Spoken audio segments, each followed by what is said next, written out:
Hello and welcome to the Team Asparagus level Toxic Sour. My name is Ryan Linden. We'll start with my area first. To get started, we move this rock into place so that we can jump up to the tree. Once at the tree area, we can bend the tree down, use it as a ramp to get up to the next area. We can then climb these rocks, jumping off them as a platform.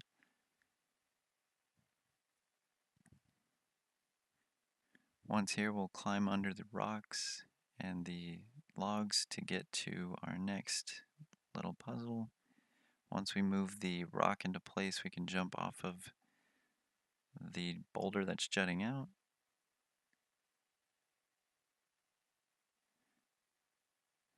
We'll now use these boulders in combination with the tree to reach the ledge, where we can finally enter the plane.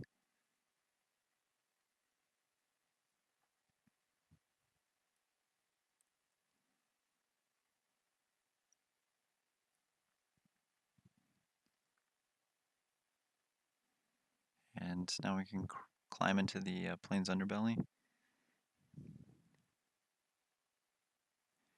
And here we'll see that we need to turn off the power to the plane to get the battery. To do that, we'll need to toss this debris. And once we hit the power button, we can now go safely get the battery.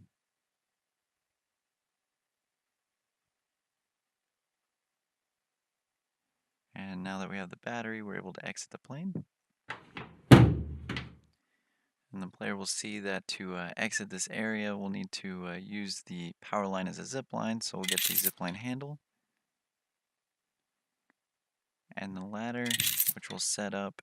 And once we have that set up, we'll use it as a zip line to get to the next area. Schmittendorf, the canyon. Proceed across the first barrier and flip the two of the switches to turn on the 4 street lights before proceeding to jump across the first section of the lake. Dying, of course, respawns you back at the checkpoint.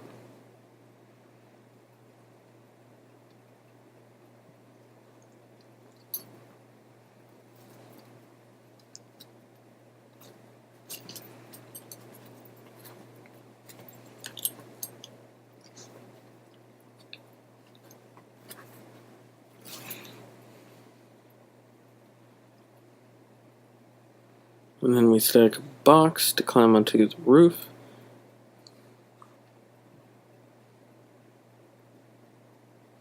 Always in.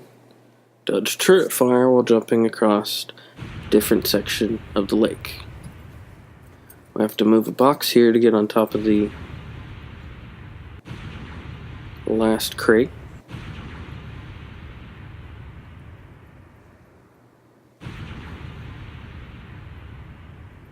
Before moving to the next section where we once again flip switches to disable the next barrier.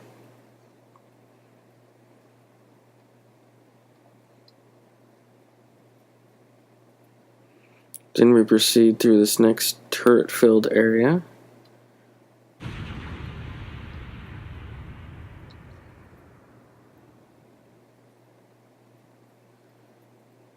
Before stacking boxes.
Once at the top, we flip the 3 switches to disable the last barrier.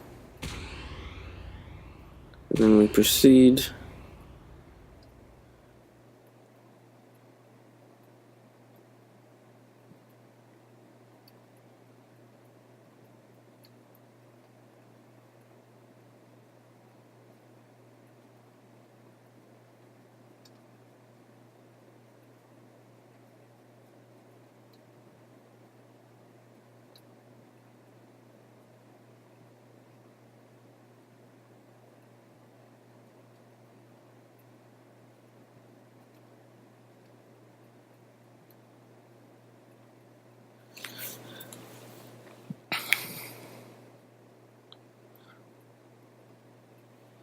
Then we pull off the manhole cover and proceed to the next area.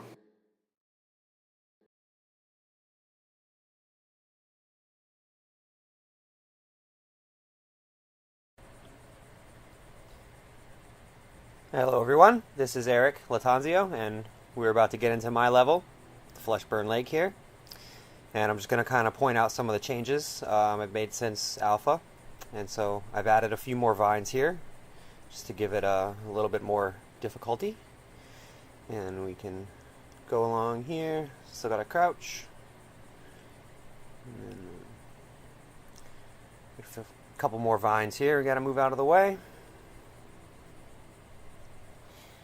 We'll skip past a few things, pickups and stuff. We'll just kind of charge right down the path. Again, set of jumps here. We don't want to fall in. We'll take a lot of damage.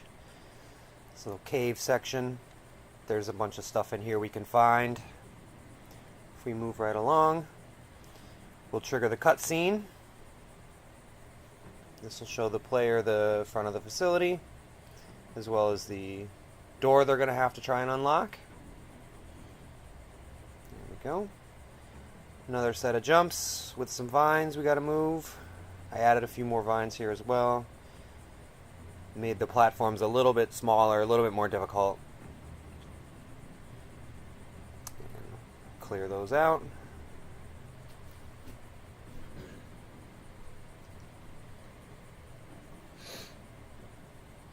Alright, now that we're almost through, we'll hit a checkpoint right after this jump, so that way if we die, we'll start right here. Now we have to find a key card. That's going to be located in here.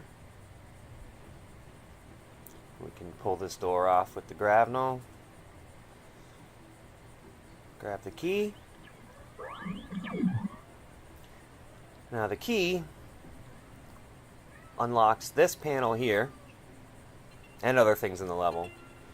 And in this room we can find the access code for this passcode here. And we need to enter in the code to come down here, grab the bomb. And now with the bomb we can make our way to the front of the facility where we can use it and we can get through. We'll go up here, place the bomb down. Alright, explosion. Once inside, we're going to have to find another security key that'll allow us access to some of these doors. That's right down these stairs. We can grab the key sitting on the table. We'll go back up.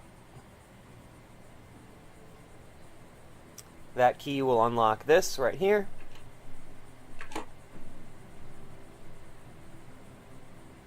And then in this room we have a camera puzzle. Again, we have to avoid the being seen by the cameras, so stay out of the red. I did add a bonus, a way to shut them off, if you can find that, but we're not going to go through that in this video. Alright, once we're past that, we head down the hallway. Another force field we're going to have to deactivate here. That actually uses a key card. And another one here. Once that's open, we'll head into the transporter control. we're going to get another code. This code will activate the transporters here. And then this code will unlock the door to the transporter right here. Alright, both of those are entered. We can teleport to the bottom. Find our way through the facility a little bit. Make our way down the hallway. We're going to skip past some collectibles again. There's a few of them in here. Come to our final security checkpoint here. We got to get these open. Turn this on. And now we can make it through here. There'll be one final teleporter to bring us down to the bottom. Once we're here, we have to input the correct sequence to finish up the level. We'll do that. 1, 2, and 3. It'll purify the water. You'll see that. It's blue. We can drop down, grab the item, and continue on to the next scene. Thanks a lot, guys.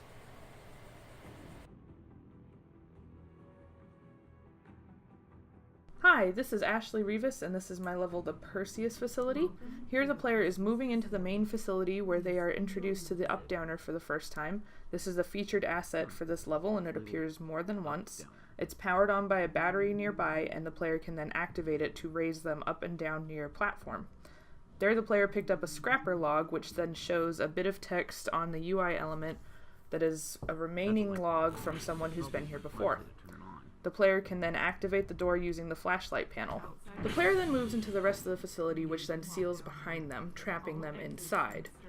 They can move into the central hub area, which has several spokes exiting off of it, and each spoke has a different type of facility inside that the player has to reactivate in order to trick the system into thinking that it's safe for the player to leave. In this first spoke, the player has to activate the air filtration system, and they do this by shining a light again on a light panel. This mechanic appears multiple times, but it's different in each spoke as to how the player can get up to it. Here the player powers on the battery panel, and you can see the up-downer is on because the light panel changes colors. The player then powers on the light panel and can move back down with the up-downer, although they don't have to, they don't take fall damage. The door in each spoke seals once the player has activated the light panel, and a ladder appears, taking them through this underground area so they can get back to the hub ladder and go up that way instead of traversing back through the hallway.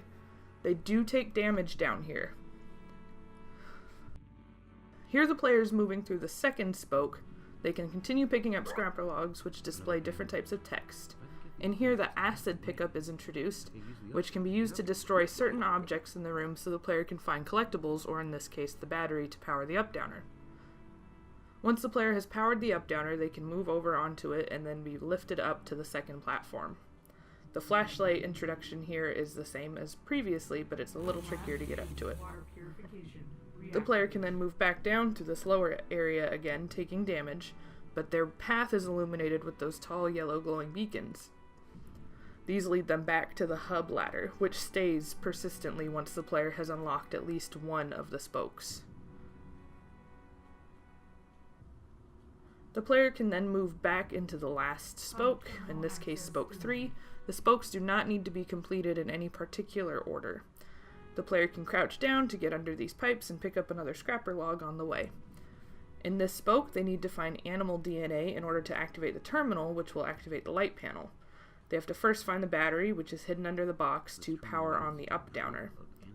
Once the up-downer is powered, they will need to use it to get up to the platform, but you can see a second platform up there in addition to the first.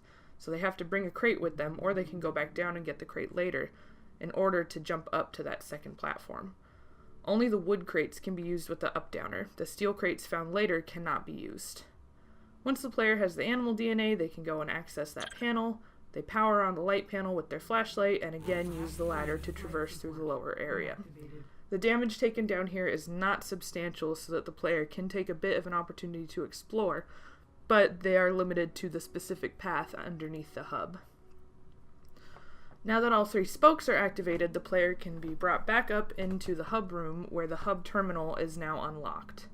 This is evidenced by that panel change, and they can then power it on, which opens the final door. Dropping into that lower environment area will kill the player instantly, so they need to make the jump to get across this glass hallway into the final room. In this room there are several collectibles available, but for the sake of efficiency, we'll show the player picking up the battery, which is hidden under the steel crate. Steel crates are a little different than the wood crates and can be used to damage certain platforms, but they cannot be taken on the up-downer. Here the player brings the battery back into the battery panel, which then lowers the up-downer for the first time, so the player cannot use it from its lowered position to jump up early without powering it on first. The player can then bring the crate up with them, which can fall, but the player can hold it with the grapnel as they move. The player can also jump with the crate across the gaps and leave it for when the upper panel is on. They power it on by using that first panel, and then they jump up above to get to the final light panel. When it's powered on, the door below has a static sound so that the player can tell that it's open without actually being able to see it.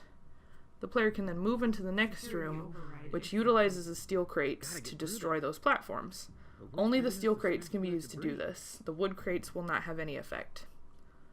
The player then moves out of this area into the final exit room, where they use a terminal to lock the facility and then move into the next level.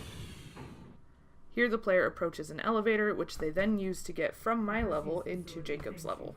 The elevator will take them right up and land them directly at his start point. Thank you for watching my level. I hope you enjoyed it.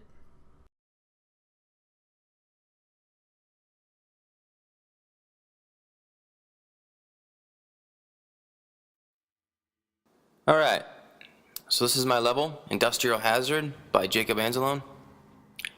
Right here, make our way down to the first puzzle. Just gonna move these blocks out of the way using your grapnel.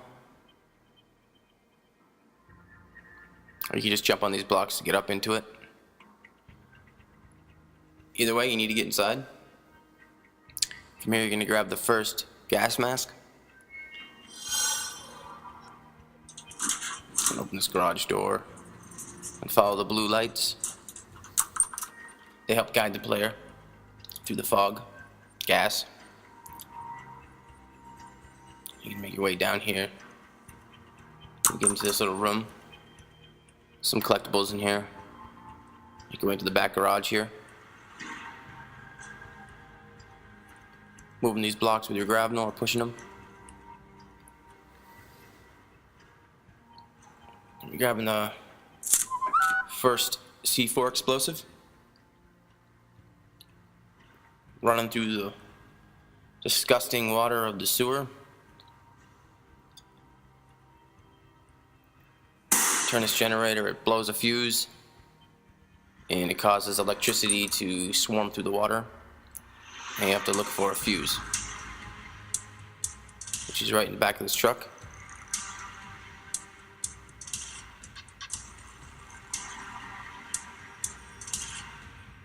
After you get this, you're going to head back to the generator.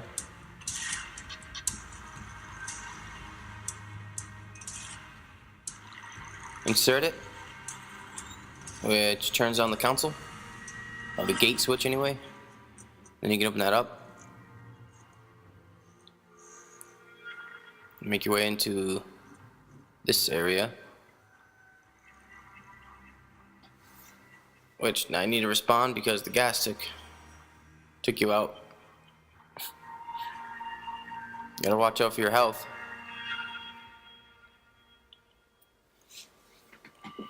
As you get to here, you move some blocks out of the way, move some boards out of the way. Then head into the back where there is a manhole to get to another sewer, which has a second gas mask to help you out. Now you're into the parking lot. You have to watch out for those lasers. I'm gonna change up this place a little more to have the player more squished in, I guess, so the lasers can actually be impending on the player rather than just spin around and be so close to its own body, its own structure, that the lasers just go outside of the player. The player's gonna make their way down into here.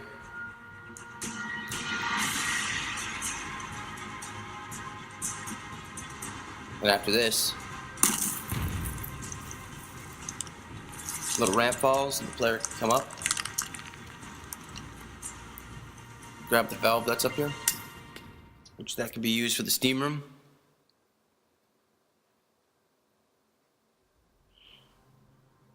I'll put a light there just to show the player that this is the way they have to go afterwards. Now you're into the steam room where you have to use Q or E to move the steam, and as you do it, a little green light pops up telling you that you've completed what you needed to do. After all three of those lights pop up, the steam's moved out of the way and you can proceed. Opening this door, there's some collectibles down there. You can open this door right here to get the third gas mask.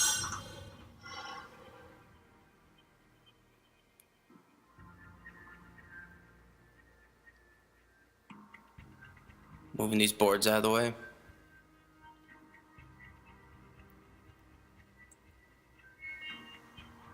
You can head up this ladder.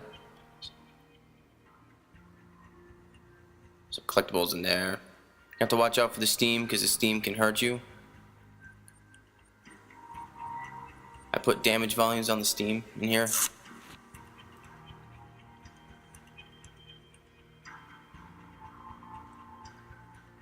Traversing these platforms are a little tricky, but they're not impossible. Watch out for the laser too, from the turret. That will hurt you. Here you're going to be throwing an orange block into that red light to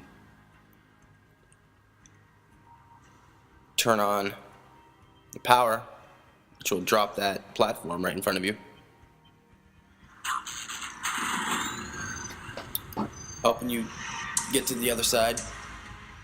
When you jump on this little platform here, you're going to start to slide, so you're going to have to be very careful.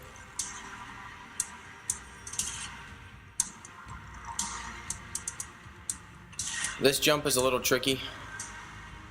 You have to time this just right.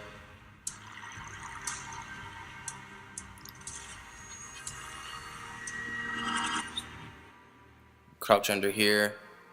Shut off that steam, you're going to have to head to this little valve, turn it off, make your way through. Move this vent cover. Now you're into the last section of jumps. Very, very careful.